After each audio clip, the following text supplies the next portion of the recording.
Inside Crime is brought to you by DEA. The DEA drug deactivation pouch provides an easy and effective way to dispose of unused or expired medication.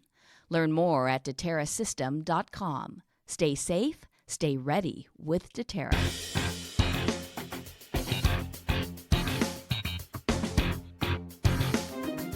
I'm Angeline Hartman. I've spent my career as a journalist covering some of the worst crimes in history. My craft is storytelling. My passion is crime fighting. With this podcast, I'm bringing you more stories, candid conversations with crime victims, their families, and law enforcement.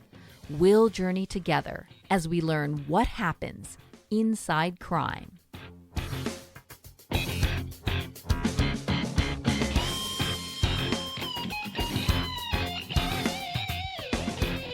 Hi, everyone. Welcome to Season 3 of Inside Crime. My guest today is an American hero, DEA Special Agent Joe Piersante. 8 years ago this month, Joe and his team were on a counter-narcotics mission in Afghanistan when they were attacked and barely made it out alive. Joe was part of a special DEA program called FAST. FAST stands for Foreign Advisory and Support Team. The FAST team was DEA's elite overseas tactical team for many years, battling drug cartels across the globe. In Afghanistan, the FAST team zeroed in on drug traffickers linked to the Taliban. Today on Inside Crime, Joe takes us back to that day 8 years ago when his FAST team came under enemy fire. He was shot in the head. It's an inspiring story of survival and perseverance. Welcome to Inside Crime, Joe Piersante. Hi, Joe. Hi, good morning. Thank you so much for coming on Inside Crime. What an incredible story you have. What drew you to the FAST team? Anything I've done in life or any activity or any sport I've been involved in, I always wanted to excel to the very top. What is the toughest unit? What is the best, highest level of something? And doing my research in the field, we didn't really know too much of what the FAST team did. We didn't get much information. I had a buddy from Phoenix that went on, and I inquired, what are you guys doing? Are you guys just training? Or are you guys doing missions? Or, what's going on there? And he's like, Joe, we're working, with the best, teams in the world. We're kicking butt. We're doing these huge cases, kind of what you would think about on TV, like kind of what DEA does. And it piqued my interest. The selection is very, very grueling, and the pass rate is not very high. Can you talk a little bit about the selection process to kind of give people an idea of how tough it is to be a part of this? You don't just go like, I want to be a part of the FAST team. No, it's kind of, they've used different bits and pieces from different special forces selections during this. And it's not only physical, it's mental. Not only can you physically do this stuff, but also there's peer evals involved with it. Can you get along with others? Sure. Are you a well-rounded person? Just because you fly through all the activities, you may not be able to live in confined space with people for, periods of time, and that's what you don't want. You want a team that's cohesive. You don't want a jerk on there. Just to give you an example, I think we started off with 30-something people in my class, and 11 made it to the end. I think people kind of take it for granted when they hear about these elite teams, right? These elite tactical teams. They don't think about everything that goes into it behind the scenes. Yeah, when I flew back in the airport to Phoenix and my girlfriend picked me up, she was like, what the hell just happened to you? I was so beat up. I had a blister pretty much everywhere on my feet. I lost all my toenails. And in fact, I had to go to the emergency room the next day. Oh my back goodness. in Phoenix. And you're like, I made it. But I tell you what, it was probably the hardest thing I've done in my life. But you get that feeling of accomplishment when you make it through something like that. Self-satisfaction. Wow, I made it through something a lot of people can't do. So it was exciting. Then we started our pre-deployment training, getting ready to a deployment in Afghanistan. And how it usually worked is We had 5 teams, and each team would rotate approximately 120 days in country to Afghanistan, and we'd be over there for that time. And we were scheduled to go the spring-summer tour of 2010 for my first tour. So we did training, getting spooled up, and we went out to Nyland, California, and did land warfare training with SEAL Team 5. We did 21 days of that, day and night, and did all the other kind of trainings we need to get situated, and we went to Afghanistan for the first tour. And kind of every time that we went to Afghanistan was a little bit different. What units we worked with, who was available. And during that time, we were stationed at Kandahar Airfield in Kandahar, Afghanistan, our base there. My partner and I, we were with the 1st Special Forces Group, Green Berets, and we were living in a little base just outside of Kandahar with them. And we were operating in Panjwai, which is a very, very hot area. A lot of narcotics and a lot of Taliban presence. And we were doing about a mission a week or so, and it was nuts. We would get intel, military intel, and we had an intel source, DEA intel source over there too. Okay, what areas that we're operating in, where are there heroin labs? Or where's their big stockpiles of chemicals and equipment to manufacture?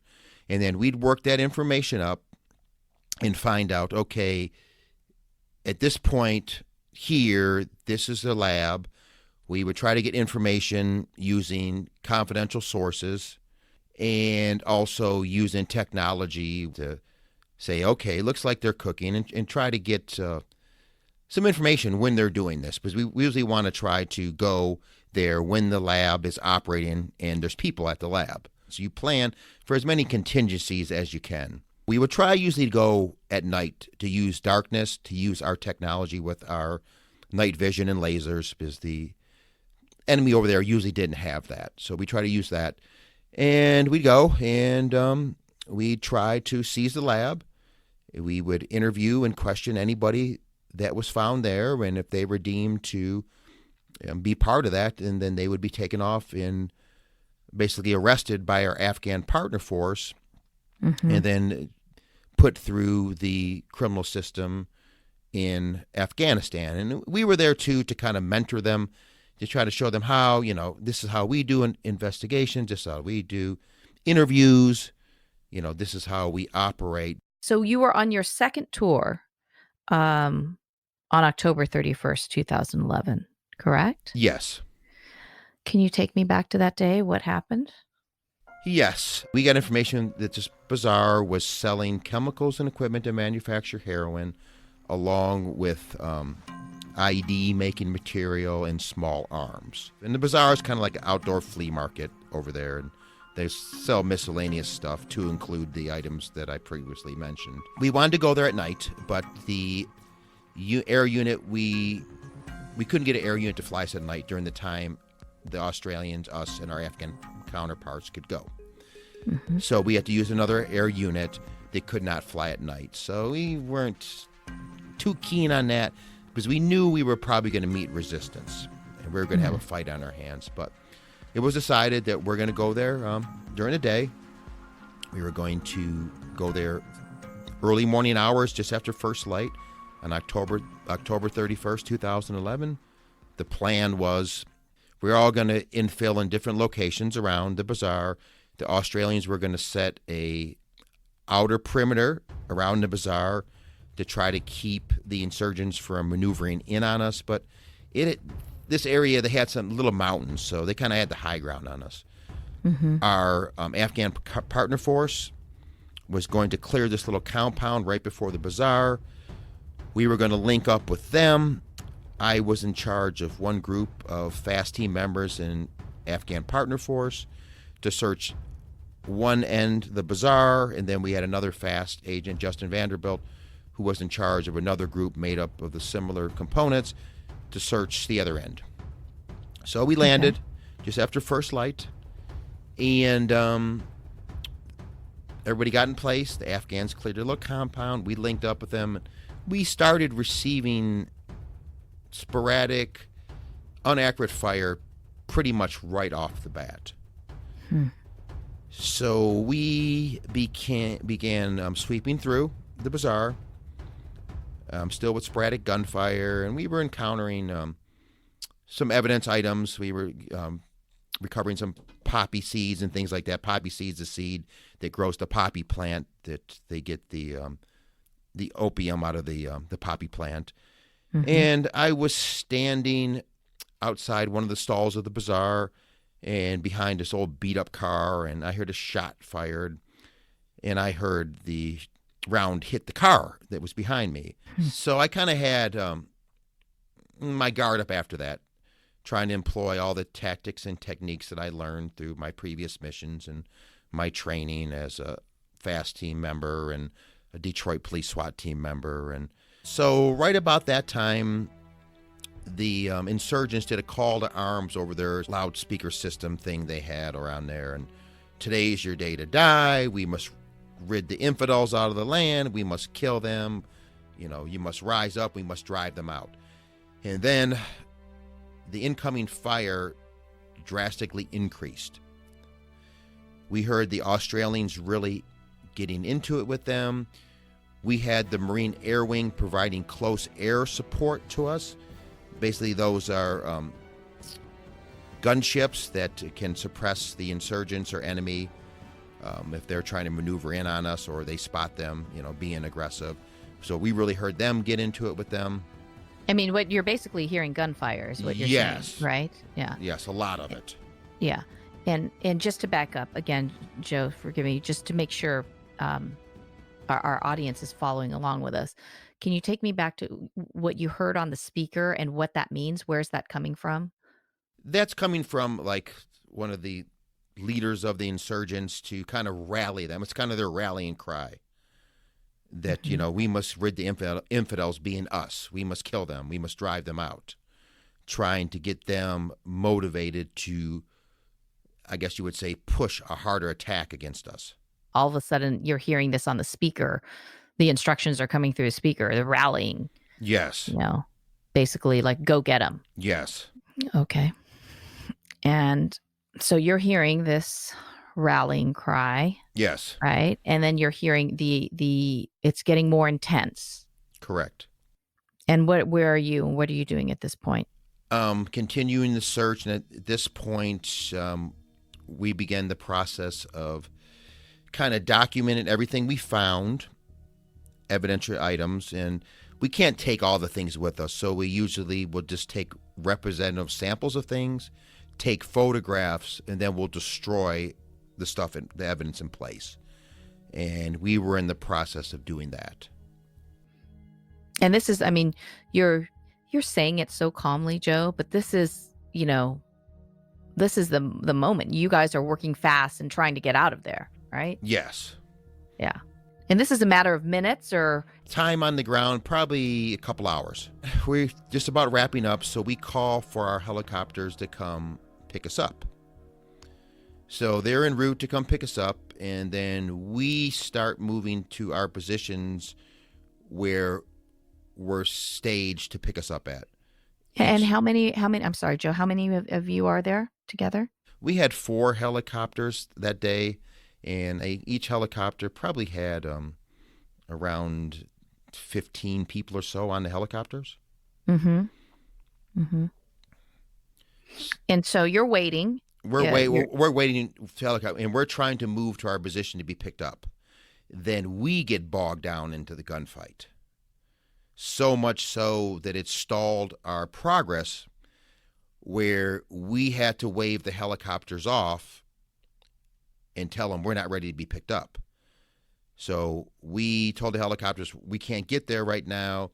We'll let you know when we get there. So they took off and went a short distance away out of sight, and where they were ready to come get us. And then at this point, you know, we're bogged down in the gunfire. We're trying to move from mud hut to building, and trying not to get shot, to try to move to our positions.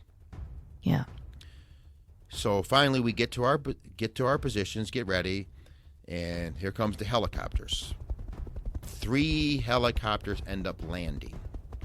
One does not. Sometimes you get what's called a brownout, where the helicopters come in and the rotors kick up a lot of dust and it's hard to see for the pilots. Mm-hmm. So 3 land. So the Afghan partner force was supposed to get on a Pacific helicopter. That one was the one that did not land. But they end up running to the next nearest helicopter to get on. So they're on the wrong helicopter. We're telling them you need to get off. And of course, they don't want to move, and I don't blame them because there's just a hail of gunfire coming down. Gosh. So we're standing in an open field here at this point with incoming rounds, and we're just, okay, just screw it. Just go. Inside Crime is brought to you by DEA. The DEA drug deactivation pouch provides an easy and effective way to get rid of unused or expired medication. The DEA pouch makes addictive drugs like opioids unusable in minutes.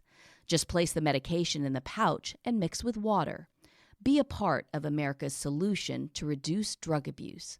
Learn more at deterrasystem.com. Stay safe, stay ready with DEA. So we're standing in an open field here at this point with incoming rounds, and we're just, okay, just screw it. Just go. I don't want to get shot standing in this open field. So Yeah. those 3 helicopters take off. So it's fast team guys and a couple Australian guys left. So we take cover in a ditch, and of course all the incoming gunfire is focused on us at this point. So our helicopter lands a short time later in an open field, approximately 100 meters away or so. So it lands, and I remember saying to myself, this is going to be a real shitty run, because we have to traverse a wall of gunfire to get to this helicopter. So we got up and ran, and I remember firing a couple shots on the run towards the direction the insurgents were shooting at us from. And like I said, they had the high ground, and they had a superior position over us. And it just sounds like you're open targets right there. Yes. But you got to get away, right? Yes, we got to get in this helicopter. And, not only small arms, it to include belt-fed machine gun fire was coming in on us. Well, because what is the other option? To stay out, to stay out there. To stay there, right? Yes. Yeah, you got to go. You want to get the hell out of there. Yeah. So talking to my teammates later, I guess I got to the helicopter about mid-pack. And I paused and continued providing gunfire, while the rest of my team got on or near the helicopter. Once that happened, my team leader, Jared Johnson, tapped me. He said, let's go. Okay. I don't remember this. At this point, I guess I turned left to run on the helicopter, and that's when I got struck in the head. We believe it was an armor-piercing round from a belt-fed PKM machine gun. We don't know. We don't have the round. The round hit the right side of my helmet in the temple area, went straight through the helmet, went through my right temple, through the frontal lobe of my brain, and then out my left temple. And at this point, I guess I just fell face down into the ground, and my team knew something was funny about it, because it's not like one of those things you put your hand out to stop your fall. I just fell like a sack of potatoes. And my team leader came over to me. He tried to rouse me. I'm not moving. I'm face down in the ground. And then he rolls me over, and he basically sees the safety ballistic glasses kind of I was wearing were shattered, and he sees the hole in my head. They think I'm dead. They grab me, throw me on the helicopter. While another, because fire, the incoming fire is still happening, right? Yes, So and they're then trying to get you. Yeah. get me in the helicopter. One of our other teammates starts providing suppressive fire. They throw me on the helicopter, thinking I'm dead. We take off. They begin to look at me, thinking I'm dead. And my one teammate, Justin Vanderbilt, who also used to be an EMT in his former life, he's like, he's breathing. So he's My alive. God. So they Wow. get my stuff cut off me. They begin to work on me. They try to get the bleeding stopped in my head. It's like I'm bleeding from both sides, both temples. Mm. And then they go to stick what's called a nasal pharyngeal airway up my nose. It's usually indicated for like facial injuries and stuff to try to get a little better airway. Now, in training, we have to stick these up each other's nose. And it's like a long tube with like a funnel end on the other side, and it goes into your nose and like down your sinus cavity to help you breathe better. And if they're not fun, and we get to use like lidocaine a little bit to kind of deaden it up in training, but they still suck. And when they were sticking up my nose, I guess I came to. Don't remember this. God. I wasn't complaining about my head, even though I had a hole in each side. I just said I had to get it out of my eyes. The bullet didn't hit my eyes, but the pressure of the high-velocity round going through my head ruptured both my eye globes and detached both retinas really bad. And I was complaining about my left leg. I said I got to move my leg. And they thought I was shot in the leg, too, with all the incoming fire. But what had happened is I had been shooting quite a bit, and when I got knocked unconscious, I laid on the hot barrel of my rifle, and it burned inside my left knee pretty good. Jeez. So they're rushing me to the base we were staying at, Turncout, as quick as they can.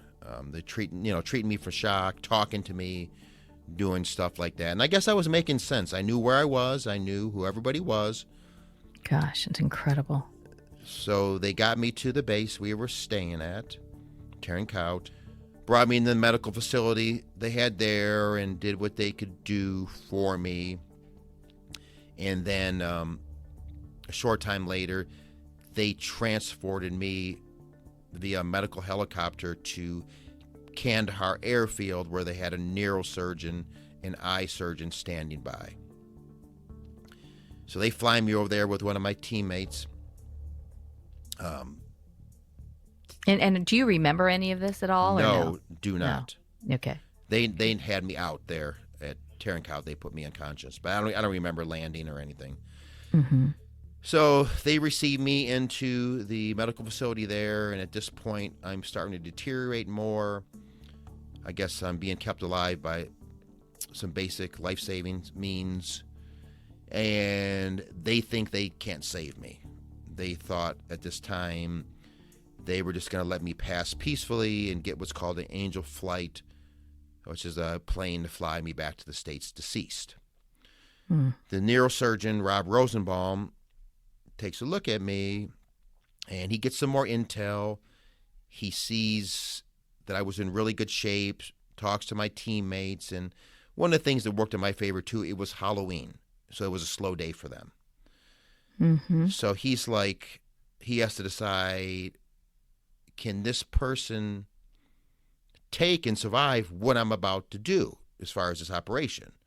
And he felt strongly that if he got in and stopped the swelling in my head that was going on, that he can reverse what was going on and at least get me back to the States alive. They didn't know how I would be as far as brain-wise or anything like that. Mm-hmm. So he worked on me for about 4.5 hours and pretty much removed all the frontal cranial bone piece in the front of my head, cleaned up everything. And then the eye surgeon came in, and basically she had to piece my eyes back together with a microscope. And she worked on me roughly 8 hours. Next morning, they get a medical flight to fly me back to the States. We had to stop in Lahnstuhl, Germany, at our medical facility there. En route, the pressure in my head was rising, so I stayed there, I think, 3 nights. I was flown back with one of my partners and good friend, Travis Brooks. He was with me. I mean, you're still in a stage where we don't know what's going to happen with you. I mean, No, right? they didn't know. So during this time, of course, they notified my family in the Detroit metro area, my fiance at the time in Virginia, and they had them all staged in Bethesda, Maryland, waiting for me to arrive at Walter Reed National Naval Medical Hospital in Bethesda, Maryland. they let my family see me. Of course, I'm a disaster. And my fiance at the time, she was an intensive care nurse. And I guess when she saw me, she put her hand over her mouth and screamed and ran out of the room and passed out. So yeah, I looked in bad shape. They had me in a induced coma for about a week and then brought me out of the coma. And like I said earlier, at this time, they didn't know how I was even going to be. And All right. so they brought me out of the induced coma, and that's the first memories I have. Remember my family being there, talking to my family. And I was a little confused at first. They asked me, Joe, where do you live? Oh, I live in Detroit.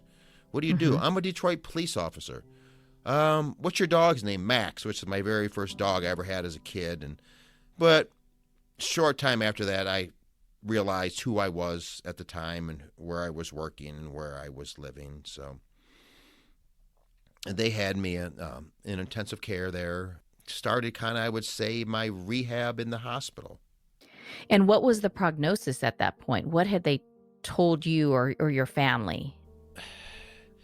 They told my family, with my eyesight, probably nothing at all. Now, with my brain, with the injury to your frontal lobe, that's kind of like your decision-making process of your brain. They had told my family, oh, he could never be trusted with a credit card ever again. He could just be at work and take all his clothes off. That affects your impulse control also. So they didn't know exactly how that frontal brain lobe injury was going to affect me. What happens next? We started doing basic skills like, Joe, okay, today you're going to put your socks on, your shorts and this and that. And so started doing stuff like that, just doing basic things, learning to walk around and maneuver being blind and stuff like that. End up spending 2 months there.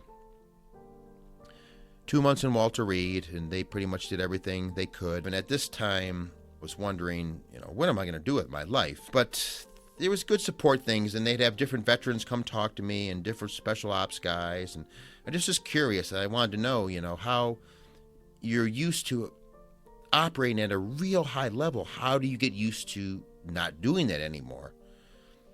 And they really help with that. When bad things happen to you, and a lot of bad things are going to happen to you in life, unfortunately, you can make two choices. You can hide in a corner and let life pass you by, or you can get out there and do as much as you can do. And I made a commitment that I'm going to get out there and do as much as I can do.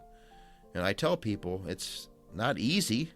It's hard and difficult, but I made that commitment that I wanted to do as many things blind as when I could see. So I kind of set my attitude to do that. And it led to me being able to do a lot of things now that people never thought I'd be able to do again. So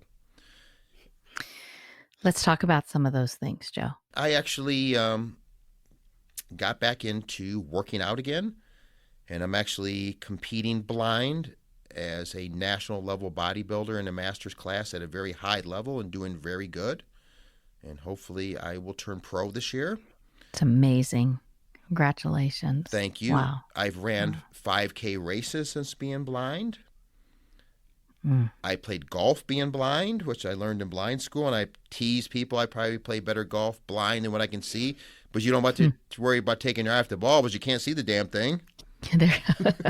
There you go. I also hunt and shoot blind with the help of special equipment. Since blind, I've shot 4 deer, and I got 2 alligators in Louisiana last year. Alligators? Yes. I don't know if any listeners ever saw Swamp People, or have you seen Swamp People, how they catch these gators. I have not, but I can only imagine. With a treble hook with the pieces of chicken or other meat on there, and you catch them, you got to pull them up next to the boat and shoot them. So you talk about some pucker factor, especially when we had the 10-foot gator, the big gator we had on the line. I'm like, Joe, what are you doing out here? I said, this gator jumps up and snaps at you. You can't even see to jump back. But it was fun. You asked me if I'd do it again. Yes, I would do it again. I got a chance to go skydiving in Northern California, which I did, and that was a blast. an agent we work with out in Northern California, in the Monterey area, has a connection out there. So was able to do that, and the sky's the limit. They have blind kayaking and other things, and so I'm still looking to do more stuff. The sky is the limit for you. Yeah, it's just amazing to hear, Joe. Can you talk a little bit more about that point where you have that talk with yourself? It was scary. It's like, man, how are you going to, you get a perception of blind people growing up. It's like, how am I going to do this? If I'm by myself or different things, how am I going to do things? It's a very scary, scary feeling. But the only thing that comforted me, they had other blind people that came and talked to me. And then they have, the psychologists talk to you and different things, and that helped. And, you have blind instructors that talk to you, and they show you how to move around and navigate. And technology is available to help you now, as far as with like the iPhones and iPads with the voiceover and talking, and there's talking software on the computer. So it makes it a lot easier being blind nowadays with technology, and technology is great. Well, you sound so positive about it, but I'm sure you had to get to a point where you could, take that all in and move forward, right? Yes. There had to be some processing before that happened. Definitely. I remind myself that somebody always has it worse than you, Joe. It could be worse. And I've never quit anything in my life, and I've never been a quitter. And I think that drive has really helped me a lot. There'll be times now I'll just be sitting at home and I'll get emotional. I'll just start crying. It's tough. It's still a tough battle every day. But I'll go to bed and wake up in the morning and say, today's a new day. Let's see what we can do. There's always tomorrow. So I just try to stay as positive as possible. I tell you what, DEA through this has been very, very supportive. And they've really, really taken care of me and actually still kept me on the job. And there's nothing that my family or me has been wanting for since I've got injured. So I give DEA kudos for that, for sure. That is incredible. Can you tell us about what you're doing for DEA now and how that has worked into your life? What your routine is now? Yes, I got transferred back to Detroit, Michigan last March. That's where all my family is, and that helps out being closer to family. I'm what's called the Demand Reduction Coordinator in our Detroit division.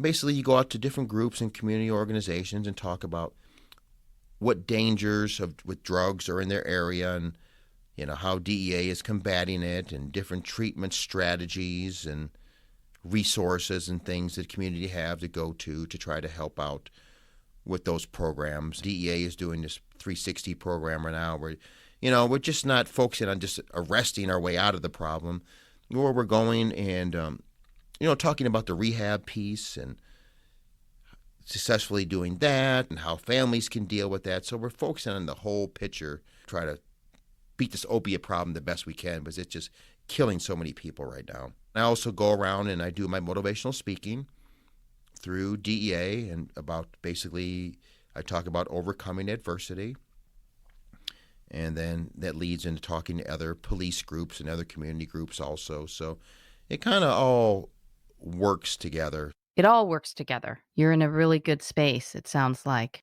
Going out there and doing what I do now, I get self-satisfaction knowing that I'm helping people. So that makes me feel good. And, I've talked to some of these groups and organizations and things where people really felt crappy about their life, and I've had remarks come back and say, listen to your story, Joe. I really didn't have it that bad. What is your main message to people now when you go out, when you speak, when you talk to them? Because you have such an opportunity and such a unique story.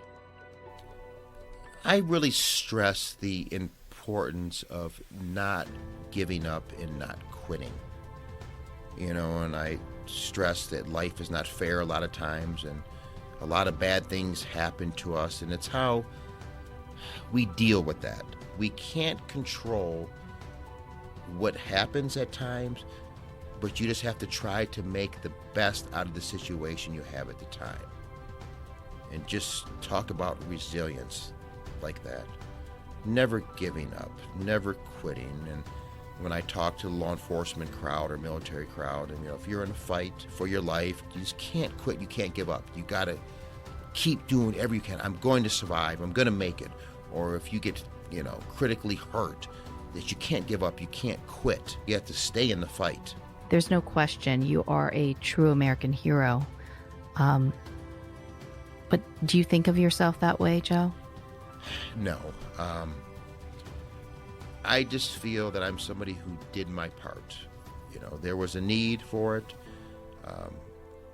I thought I could go help and do my part, and that's what I did. And people ask me, if you had to do it all over again, what happened to you? Would you do it again? I always say, in a heartbeat.